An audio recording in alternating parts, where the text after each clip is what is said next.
Daddy, I love you. I love you, my angel. Just when his daughter finally smiled again, just when the silence that had swallowed 3 years of their lives had finally, mercifully cracked open, the man responsible for all of it came back. Not loudly, not with warnings. The way rot comes back, quietly, from the inside, through a wall you thought you had already sealed. And he did not come for Jang Miho. He came for her.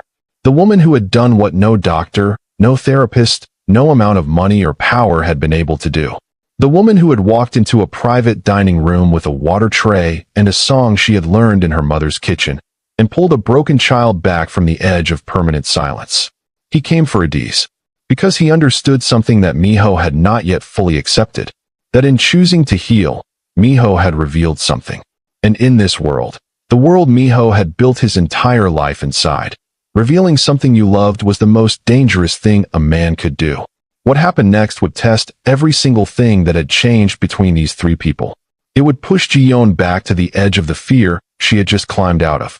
It would force Miho to choose, not between power and weakness, but between the man he had always been and the man his daughter needed him to become. And it would ask Adiz the question that no one had thought to ask her yet. Was she willing to stay, knowing what staying cost? Because healing is never free. And in a world built entirely on secrets, even the most beautiful things carry a price tag written in a language you do not discover until it is already too late. Stay right here, because this ending is not the one you are expecting, and the final scene will stay with you long after this video ends. If you watched part 1 and it wrecked you the way it wrecked everyone else, welcome back. And if this is your very first time here, subscribe right now, hit that like button, and turn on your notification bell so you never walk into the middle of a story again. We finish what we start here, and what we are about to finish will leave you completely undone. The last 5 minutes of this story alone are worth every second. Let's go. For weeks had passed since the night Ji-eon spoke. For weeks that had rearranged the interior of Jang Miho's life more completely than the previous 20 years combined. Not dramatically, not all at once. The way light rearranges a room, gradually, almost imperceptibly, until one morning you look up and realize the darkness that was just here has moved somewhere you cannot find it anymore. Ji-eon was talking, not fluently yet, not the relentless, joyful torrent she had been before the silence. That version of her was still finding its way back, still testing the air before committing its full weight. But she was talking. At breakfast, in small careful sentences about things she had noticed, the color of the sky above Seoul that morning, the way her teacher's voice sounded when she read aloud, a question about why certain birds flew in formation and others flew alone. Miho did not know the answers to most of her questions. He looked them up.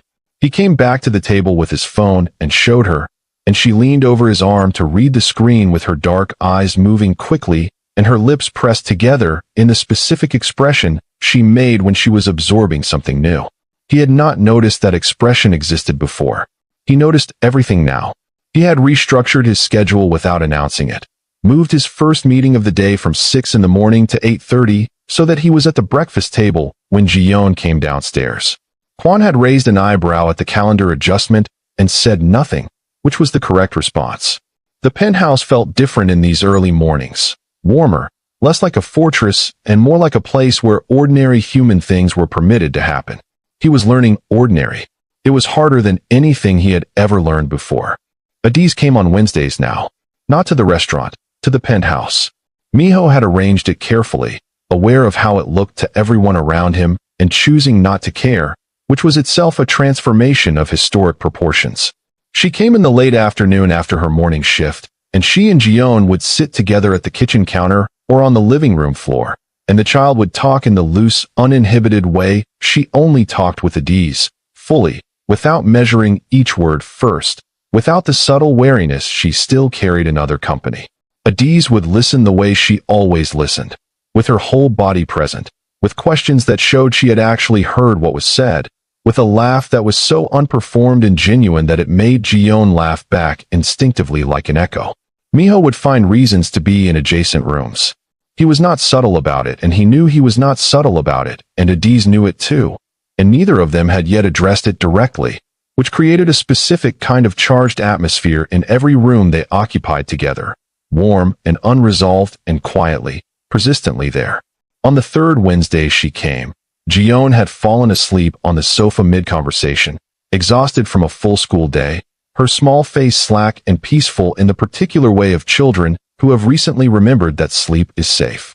Miho had appeared in the doorway with 2 cups of tea, an action so domestically ordinary for a man of his profile that Adiz had looked at the cups, and then at him, and pressed her lips together to contain something.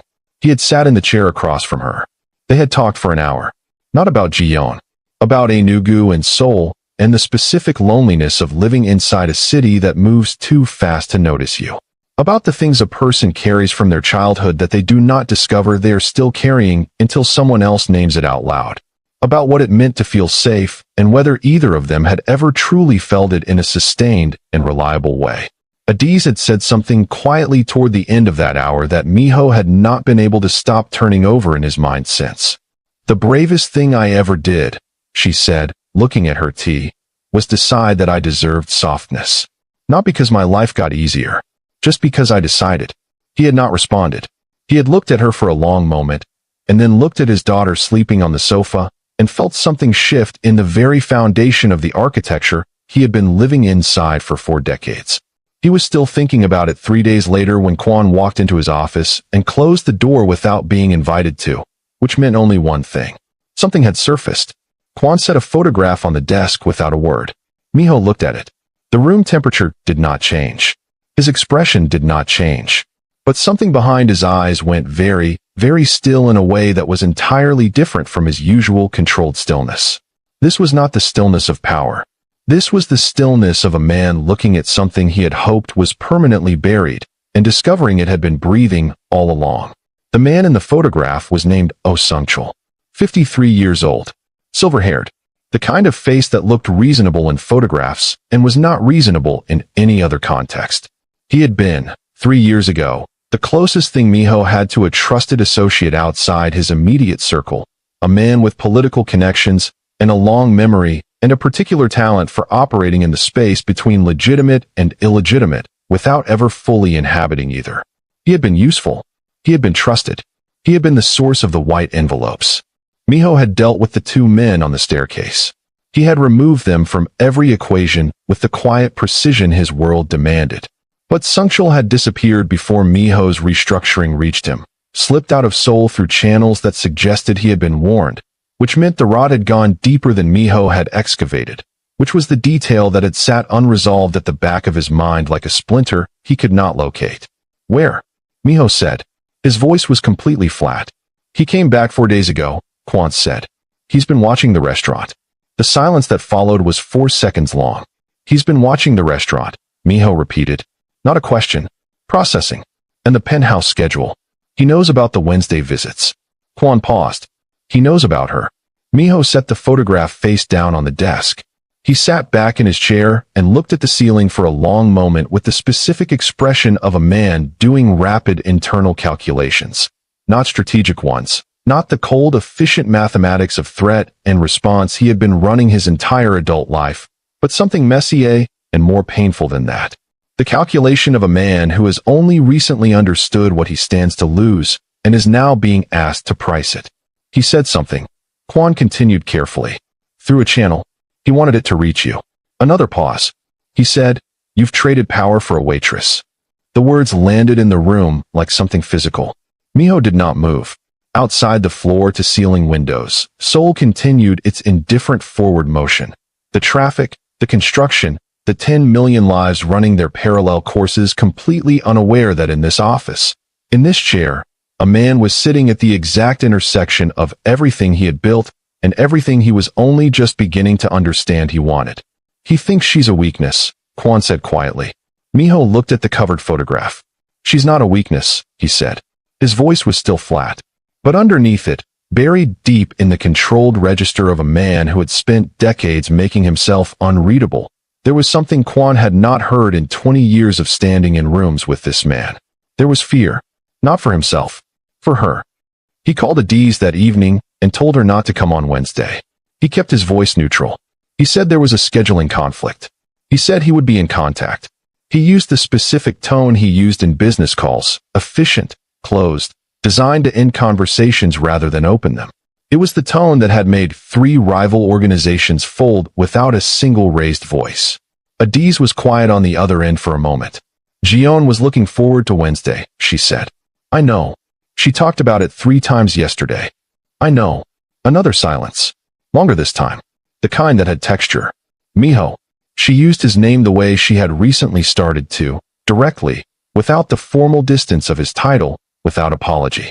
What happened? Nothing happened. You're lying. He closed his eyes briefly. It's a scheduling conflict. You're still lying. Her voice was not angry. It was something worse than angry. It was calm and clear and completely certain. The voice of someone who had spent a lifetime learning to read the specific frequency of a person pulling away. You don't have to tell me what it is. But don't insult me by pretending it's a schedule. He said nothing. She finally has something consistent, Adiz said quietly. And the word consistent landed with everything it contained. Every missed morning, every canceled session, every adult in Ji-eon's life who had shown up for a while and then found the situation too complicated and recalibrated toward the exit. Don't take that from her without a real reason. The real reason, Miho said slowly, is that someone is paying attention to you because of me. And I will not. He stopped. Started again. I will not let my world reach you. The silence that followed was the longest one yet. You don't get to make that decision alone, Adiz said finally. You don't get to walk away after becoming her safe place.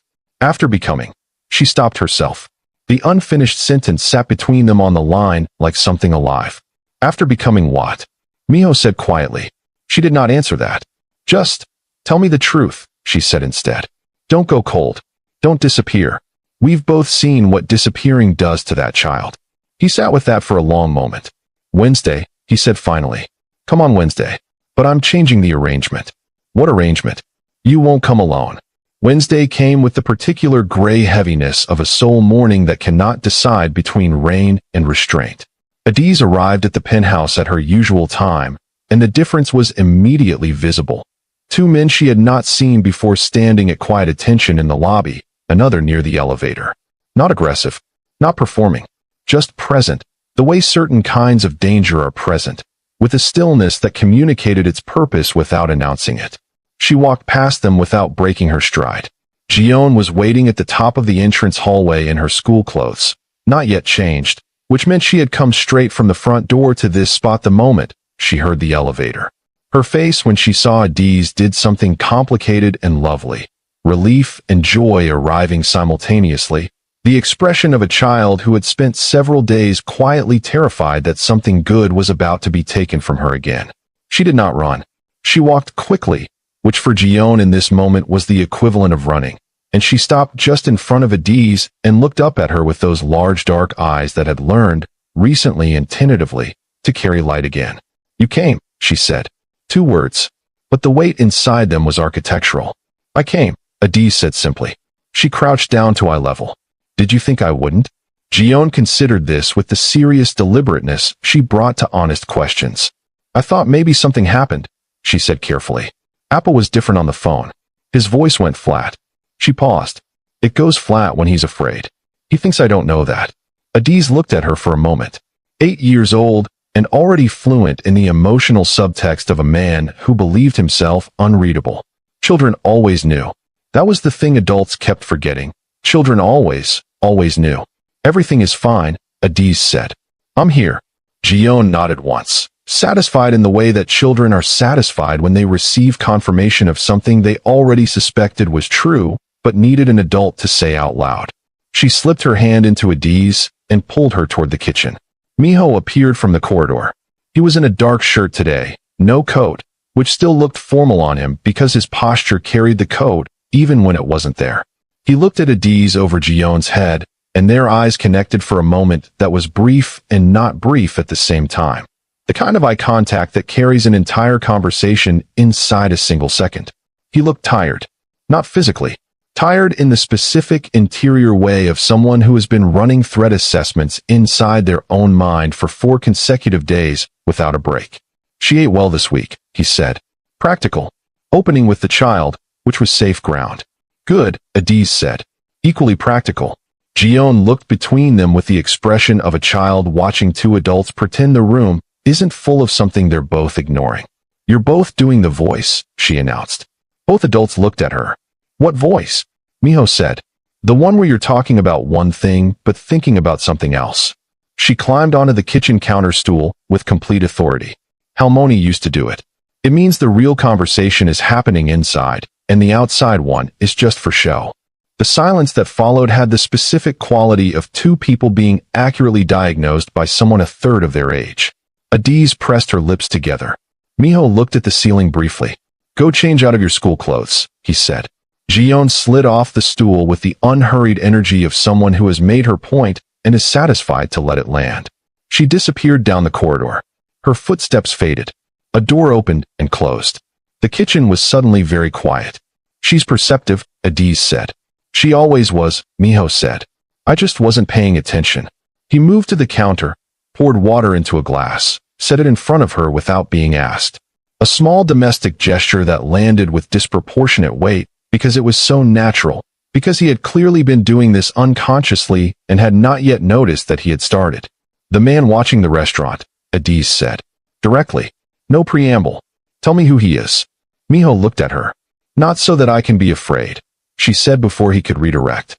"So that I understand what we are actually dealing with." The word "we" landed in the room, and neither of them addressed it, and both of them heard it. He told her. Not everything. Some things were sealed in a language he would not bring into a kitchen where his daughter's drawings were stuck to the refrigerator with small fruit-shaped magnets. But enough. He told her about Sungshul. About the night, 3 years ago.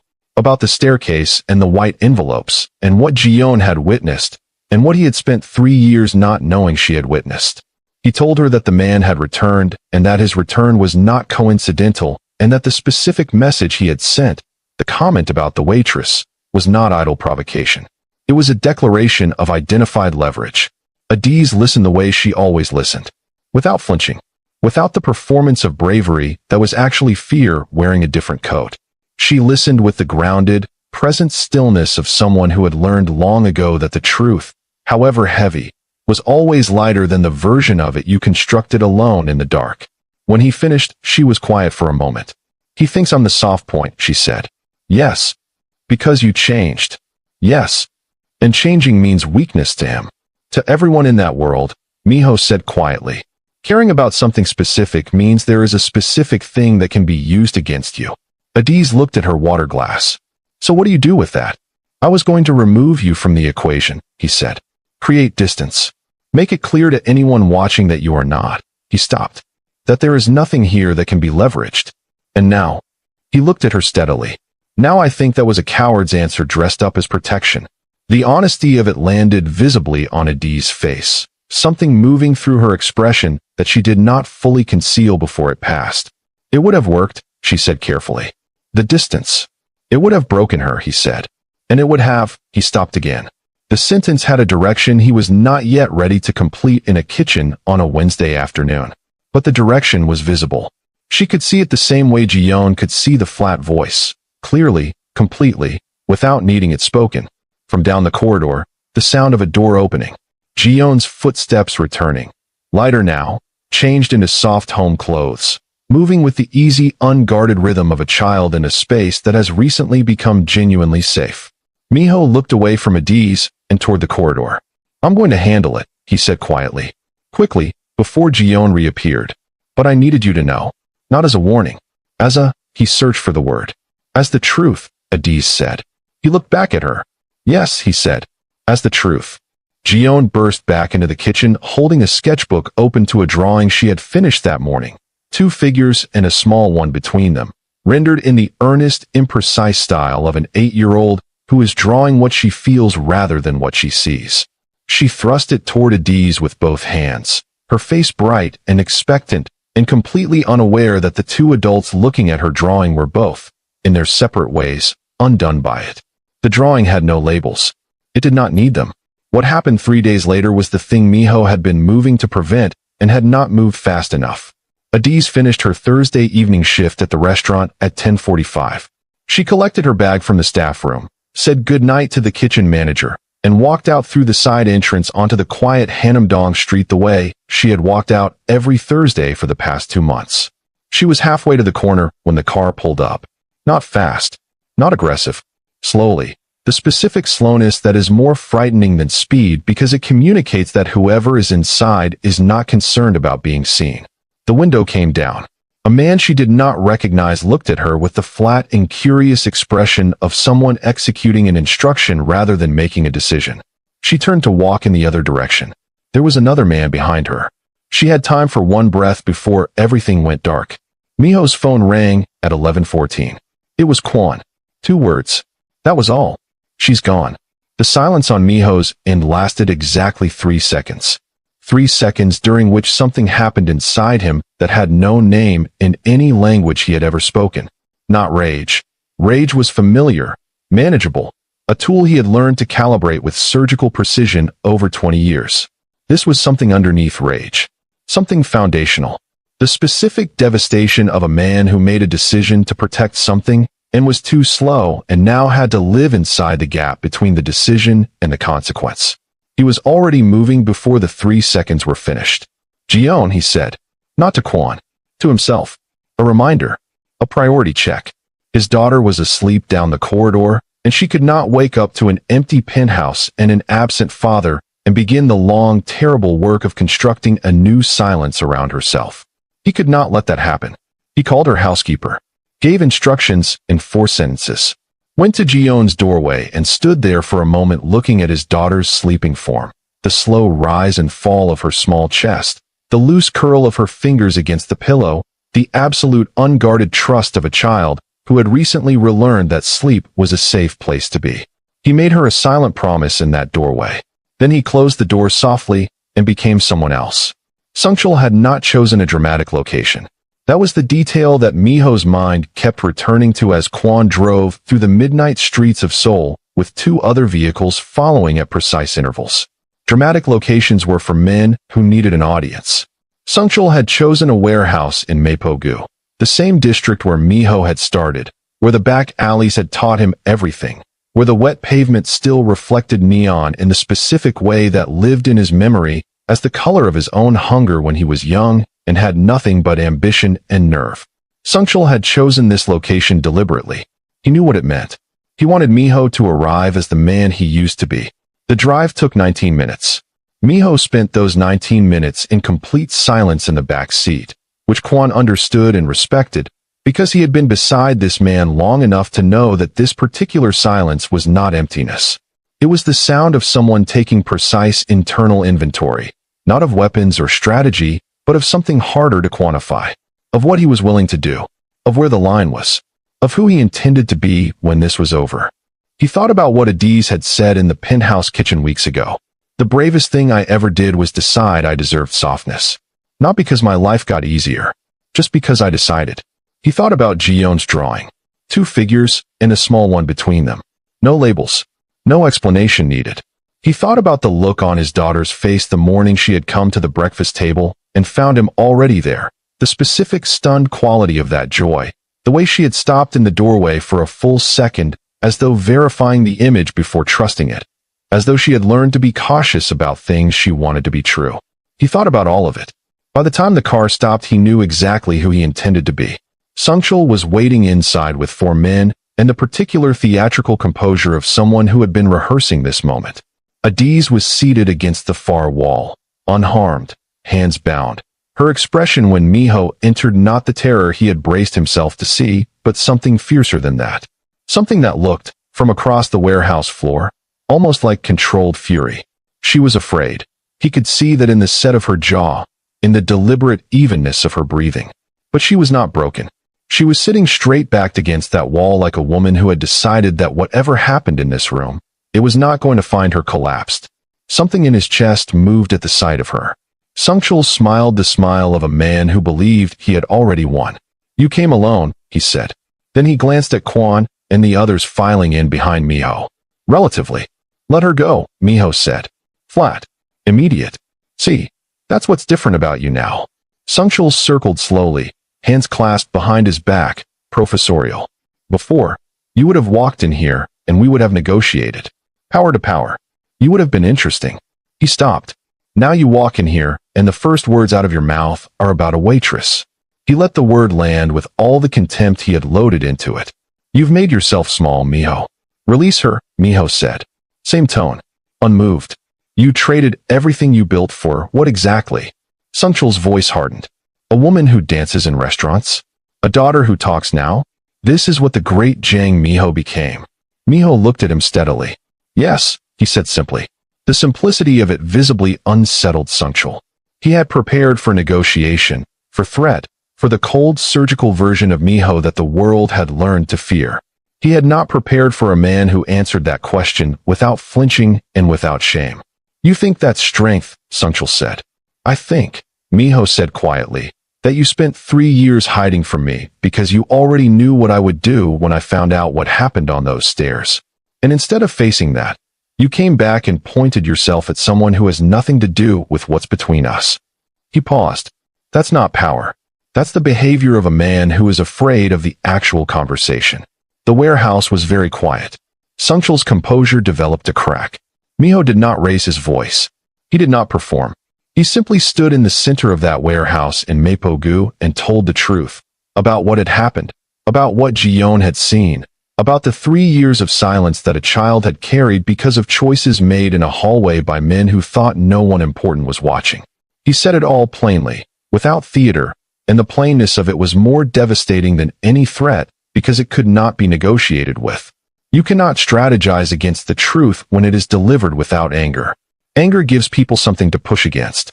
The truth delivered calmly just sits there, immovable, until the room reorganizes itself around it. Sungchul made one move toward Adis. He did not complete it. What happened next was swift and precise, and Miho did not enjoy it, which was itself a transformation. There had been a time when this kind of resolution had felt like competence, like confirmation of his place in a particular hierarchy. Now it felt like maintenance, like clearing something that should have been cleared long ago so that the actual living could continue. When it was over, Adis was standing. Her wrists were free.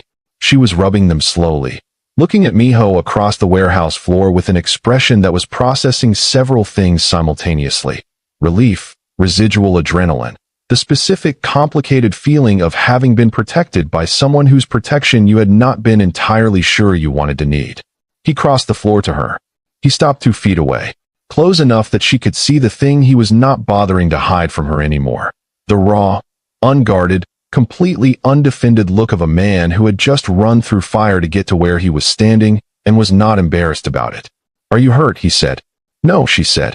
Her voice was steady, but her hands were not quite. He looked at her hands. Without thinking, without calculating or performing or deciding, he reached out and covered them with his, stilling them. Warm. Certain. She looked down at their hands, then up at him. Neither of them said anything for a moment. Your daughter, she said finally. She's safe, he said. She's home. She's sleeping. Adis exhaled slowly. The exhale carried 3 hours of compressed terror out of her body, and she closed her eyes briefly, and when she opened them again, she looked like herself again. Grounded, present, the woman who had walked into a private dining room with a water tray and changed 3 lives without intending to. She said something, Miho said quietly. Before I left. She didn't know what was happening, but she could feel something was wrong. She sat up in bed and looked at me and said, he stopped. The memory of it moved visibly across his face. You told me I was safe? Now go make her safe too. Adis pressed her lips together hard. Full circle, she whispered. Full circle, he agreed. 3 weeks later, on a Sunday morning when Seoul was slow and golden and the Han River caught the light in long flat ribbons, a man and a woman and a small girl walked along the water's edge with no destination and no schedule and no performance required of any of them. Ji-eon held one hand each. She swung between them periodically with the specific, shameless joy of a child who has decided that this is allowed and is going to make full use of that decision. She talked constantly about school, about a bird she had seen from the penthouse window that she could not identify, about a song she had heard that sounded like something, but she could not remember what. Miho had stepped back from the operational parts of his world. Not entirely. Some structures did not dismantle overnight, and he was not naive enough to believe that transformation was an event rather than a process. But he had begun, deliberately, one decision at a time, the kind of stepping back that was not retreat, but reorientation. A man choosing what deserved the weight of his full attention and finding, with some surprise, that the answer looked nothing like what he had spent 20 years protecting. At one point, Ji-eon ran ahead toward a food cart, and they were briefly alone, side by side, watching her go. "I don't know how to do this," Miho said quietly. Not an apology, just the truth, offered plainly, the way he had been learning to offer things since the warehouse in Mapogu. A normal life. "I don't have the reference points for it." Adiz watched Ji-eon pointing at something in the food cart with both hands. "Nobody does, really," she said. "We're all just deciding as we go." He was quiet for a moment. "I know I don't want to go without you in it," he said. The words came out less rehearsed than he intended, more honest than he was entirely comfortable with. But comfortable was not the standard he was holding himself to anymore. Adiz turned to look at him. There it was, the thing she had been carrying since a Wednesday afternoon in a kitchen when a sketchbook drawing had made something undeniable. She had been careful with it. She was a woman who had learned to be careful with the things that mattered, who had learned that wanting something loudly attracted the attention of everything that wanted to take it. But careful had its limits. And standing beside this man on a Sunday morning, while his daughter pointed at rice cakes with both hands, careful felt like the wrong size for what was actually happening. "Then start," she said, "by being someone your daughter doesn't have to be afraid of." He looked at her. "Every day," he said. She held his gaze for one long moment. Then she smiled. Not the small, contained smile from the restaurant doorway all those weeks ago. This one was fuller, realer, the kind that reached everything. Ji-eon came running back with 2 skewers and an expression of absolute triumph. She stopped in front of them, looked at her father, looked at Adiz, looked at the gap between them that was smaller than it used to be. She pushed one skewer into each of their free hands, stepped between them, and reached up. They each took a hand without discussing it. And the 3 of them walked forward together into a Sunday morning that belonged entirely to them.